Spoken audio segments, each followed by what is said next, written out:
everyone, welcome to 4 Minute Friday. Today we're going to immunize Henry with CDT vaccine, and before I go ahead and do that, I'm going to take a second and just tell you what it is. And so there's really only one recommended vaccine for sheep and goats, and that's the CDT vaccine.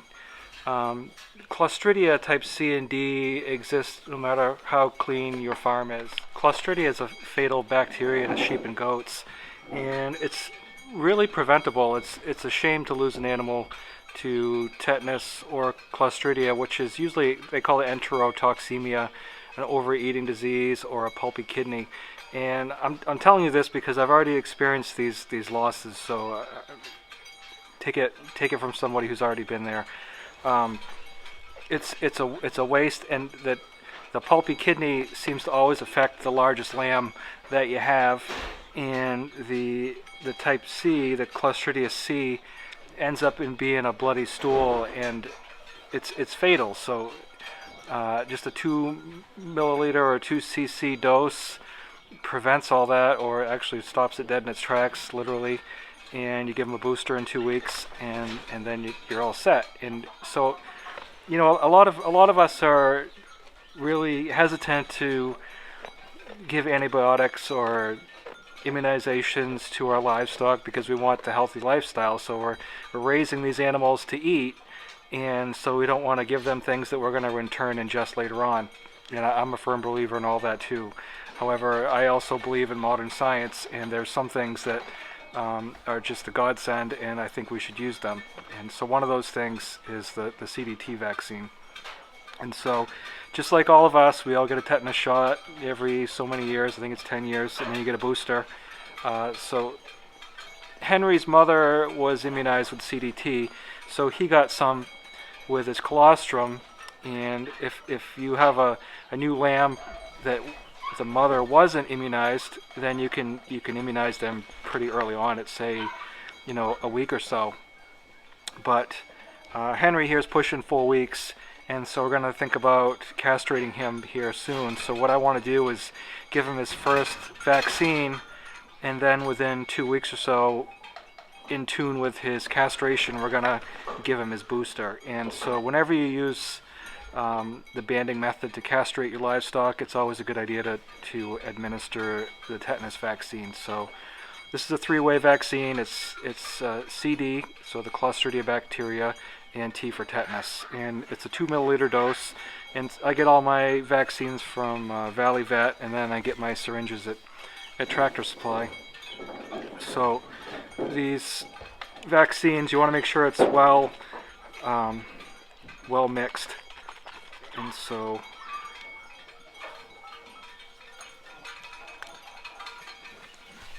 if you have more than one animal, I don't recommend that you share needles. I know some people do. They're fairly cheap, and I just don't recommend, number one, sticking the used needle back into your vaccine, because now you've contaminated your vaccine, and number two, sharing needles is just bad practice. And so you want to hold this upside down, poke it, and I always pull down a little bit more than what I want, okay? So I want I'm going to pull it down to about 2 1/4 or so, and then draw that out, push it back up. So I've cleared the needle.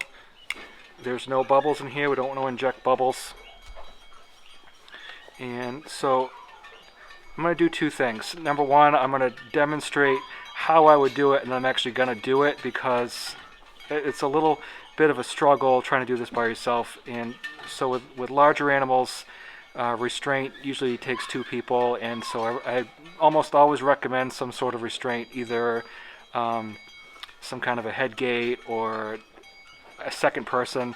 Definitely the larger sheep, I tie them up with a halter, and then I push them up against the stall or a wall, so I've got them good and restrained, and then I have a second person double make sure they're not moving, and then I hit them with the vaccine, because I don't want to I don't want the needle to come back out through the skin. I don't want to have to inject them twice. I want to be one and done with these. So with a little lamb, he's never experienced it before. He's used to me. He's not struggling. But I promise you, as soon as I hit him with this, he's gonna not be happy. So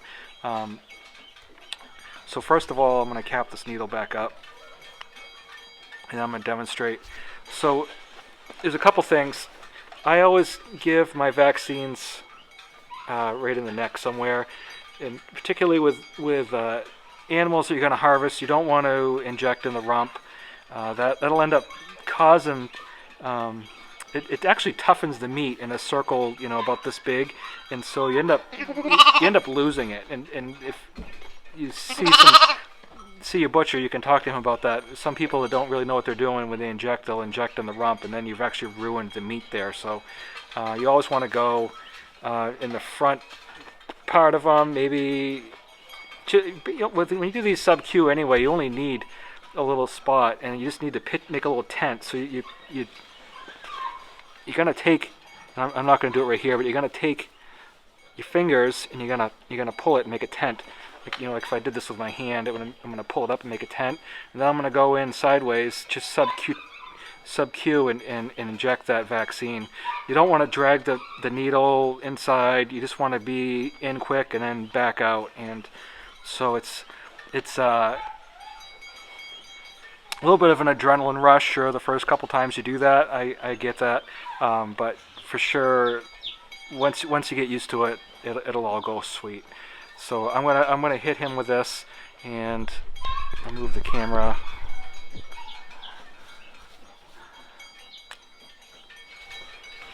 And so we're just gonna pull this up right here, and we're gonna poke him and inject, and then pull it out. And by the time he figured out what happened, I was all done.